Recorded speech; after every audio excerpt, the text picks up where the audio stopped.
नमस्कार, मैं doctor Amit Kesarwani, founder and director अनुसंधान एकेडमी सिविल लाइंस इलाहाबाद। आप सब लोगों का अनुसंधान एकेडमी के इस यूट्यूब चैनल पे हार्दिक स्वागत व अभिनंदन करता हूँ। Students and followers, UGC net sociology विषय में मैंने लगातार इधर कुछ महत्वपूर्ण वीडियोस अपलोड किया है। उसी कॉन्सेप्ट में, उसी प्रक्रिया के अंतर्गत बेसिक कॉन्सेप्ट से कुछ महत्वपूर्ण कंटेंट्स को मैं आपके सामने आज प्रस्तुत कर रहा हूँ। बेसिक कॉन्सेप्ट में संस्कृति से संबंधित कुछ महत्वपूर्ण फैक्ट्स को मैंने कुछ वीडियोस में भी दिया और आज मैं आपसे जो चर्चा करने जा रहा हूं वो संस्कृति से ही रिलेटेड एक फैक्ट है और दैट इज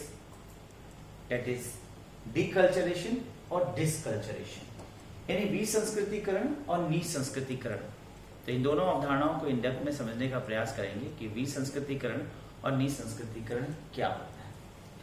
कई बार छोटी छोटी चीजें हैं लेकिन गलत हो जाता है एग्जामिनेशन में। जब आपके सामने एक लाइन का फैक्ट आ जाता है, जैसे मान लीजिए एक क्वेश्चन आ गया, जब एक समूह दूसरी संस्कृति के प्रभाववश अपनी संस्कृति को पूर्णता खो देता है, भुला देता है, तब ऐसी प्रक्रिया को किस नाम से जाना जाएगा? ऑप्शन रहेगा डीकल्चरेशन, डिसकल्चरेशन, यानी विसंस्कृतिकरण, निसंस्कृतिकरण। तब ये ज्यादा कठिन हो जाता है। ऐसी दशा में कॉन्सेप्ट का क्लियर होना बहुत जरूरी है।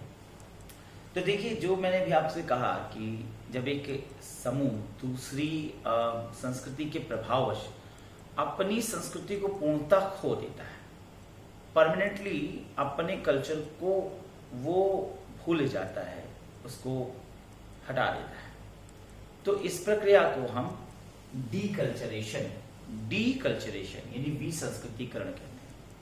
यानी कोई व्यक्ति किसी दूसरी संस्कृति में गया और वहां के प्रभाव की वजह से वो अपनी मूल संस्कृति को पूरी तरीके से भुला देता है। Temporary loss of his major या हिज वैल्यूएबल कल्चर, तो fundamental culture, temporary loss of his fundamental culture. तो यहां पे क्या है, सॉरी टेम्पररी नहीं, permanent loss of his fundamental culture. तो परमानेंट लॉस हो जाता है, परमानेंट लॉस। तो विसंस्कृतिकरण के से जिसमें वह अपनी मूल संस्कृति को पूर्णतः भुला देता है, खो देता है, विस्मृत कर देता है। इस प्रक्रिया को विसंस्कृतिकरण कहते हैं। व्यक्तिगत स्तर पर विसंस्कृतिकरण से तात्पर्य हुआ व्यक्तियों द्वारा आत्मीकृत सांस्कृतिक तत्वों को एक एक करके धीरे धीरे छोड़ते जाना। एक उदाहरण के लिए, एक व्यक्ति गांव से निकलकर शहर में आता है, बॉम्बे आता है, दिल्ली आता है और महानगर की चकाचौंध में रंग जाता है और उसके बाद वह अपनी मूल संस्कृति में वापस नहीं जाता है या अपनी मूल संस्कृति को धीरे धीरे भुला देना चाहता है। तो ग्रामीण परिवेश की जो संस्कृति थी उसको वो बिल्कुल ही परमानेंटली विस्मृत कर देता है, भुला देता है और नए आधुनिक संस्कृति को पूरी तरीके से आत्मसात यानी एसिमिलेट कर लेता है, उसी में रच बस जाता है। या एक व्यक्ति भारत से अमेरिका चला जाता है पढ़ने के लिए, व्यापार के लिए। उसके बाद वहां जाने के बाद उसे वहां की संस्कृति इतनी ज्यादा आकर्षित रखती है कि वो भारतीय संस्कृति, भारतीय विचारधारा, भारतीय सोच विचार सबको त्यागने लगता है और वो भारतीय संस्कृति को नापसंद करके अमेरिकी संस्कृति में अपने आप को ढाल लेता है। यानी वो कभी अगर आता भी है तो उसे भारत की संस्कृति बिल्कुल लाइक नहीं होती, उसे अपनी संस्कृति से ज्यादा दूसरी संस्कृति, पराई संस्कृति जिसमें वो ढल गया है या धीरे धीरे ढलता जा रहा है, ठीक है, उस संस्कृति को वो लाइक करने लगता है। तो ऐसी दशा को हम विसंस्कृतिकरण कहते हैं। अब कंफ्यूजन कहां होता है? निसंस्कृतिकरण क्या है, यानी वी और नी यानी डी या डिस। यहां पर एक छोटा सा अंतर है। In this case we permanently loss our culture, we permanently loss our culture, but in this case we temporarily loss our culture, temporary loss our culture। तो इस दशा में हम टेम्पररी लॉस करते हैं और इस दशा में हम परमानेंटली लॉस करते हैं। बात को कैसे, उदाहरण कैसे? अब देखिए, इस अवधारणा को निसंस्कृतिकरण में एक व्यक्ति बंदी बना लिया गया, जेल जाना पड़ गया उसे। तो जेल जाने से पहले वो खुली संस्कृति में, बाहर की संस्कृति में था, रोजमर्रा के जीवन के जो तथ्य थे उससे वो जुड़ा था, जैसे अखबार पढ़ना, अपने कार्यालय में जाना, कंप्यूटर पे काम करना, रोज रोज जो है वो एंजॉय, पिकनिक, पार्टी और परिवार या स्वजनों के साथ मिलजुलना, हंसना, बोलना, इस माहौल में वो रहता था।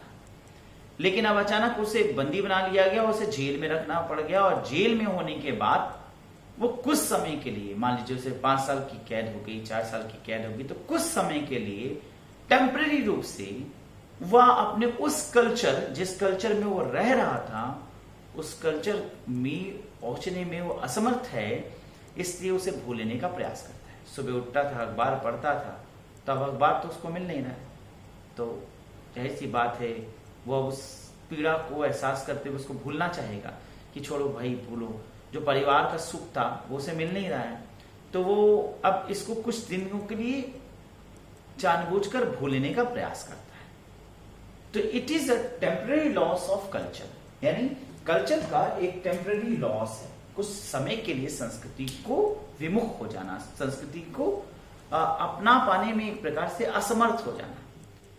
तो और यही प्रक्रिया वृहद स्तर पर, बड़े स्तर पर क्या बन जाती है? विसंस्कृतिकरण। यानी जब यह पूरी तरीके से इसको विस्मृत कर दिया जाए, हटा दिया जाए, तो जाहिर सी बात है वही विसंस्कृतिकरण की अवधारणा के रूप में बदल जाता है। निसंस्कृतिकरण की अवधारणा वास्तव में रॉबर्ट सोमर ने इस अवधारणा का प्रयोग अपने अपराध शास्त्र के क्षेत्र में, यानी क्रिमिनोलॉजी के क्षेत्र में अध्ययन के दौरान किया।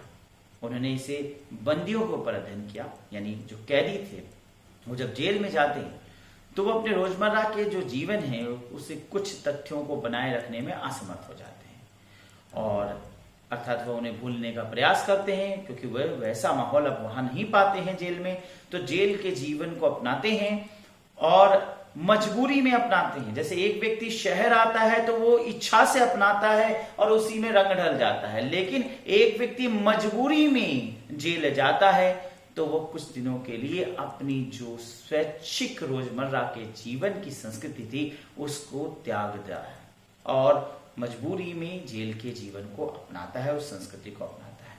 तो ये रॉबर्ट सोमर ने अपने अपराध शास्त्र के क्षेत्र में इस बात का एक्सप्लेनेशन करते हुए एक्सप्लेन किया। सो ये है डीकल्चरेशन एंड डिसकल्चरेशन। आशा है कि आपको यह तर्क कंटेंट अच्छा लगा होगा, पसंद आया होगा। मेरे जो कंटेंट्स आपको अच्छे लगे, पसंद आए, तो एक इच्छा आपसे है कि आप कमेंट करके भेजें। कमेंट करने से मुझे उत्साह मिलता है और मैं आपके लिए ऐसे ही और बहुत से महत्वपूर्ण सोशियोलॉजिकल कॉन्सेप्ट और कंटेंट पर छोटे छोटे वीडियो बनाकर आपको प्रोवाइड करता रहूँगा। आप ज़्यादा से ज़्यादा इसे शेयर करें, फॉरवर्ड करें। सब्सक्राइब ना करें हो तो मेरे चैनल को सब्सक्राइब करें, एक बेल आइकन है उसको दबाएं, जिससे जो भी नए वीडियोस और नोटिफिकेशन है वो आप तक आसानी से पहुंच सके। मैं जल्द ही आपसे बहुत से और नए कंटेंट्स के साथ, जैसे new culturation, trans culturation, counter culturation, इन पर फिर मुलाकात करूंगा। तो संस्कृति की बहुत सी अवधारणाओं पर भी चर्चा बाकी है। तब तक के लिए आपसे विदा लूंगा। धन्यवाद, नमस्कार।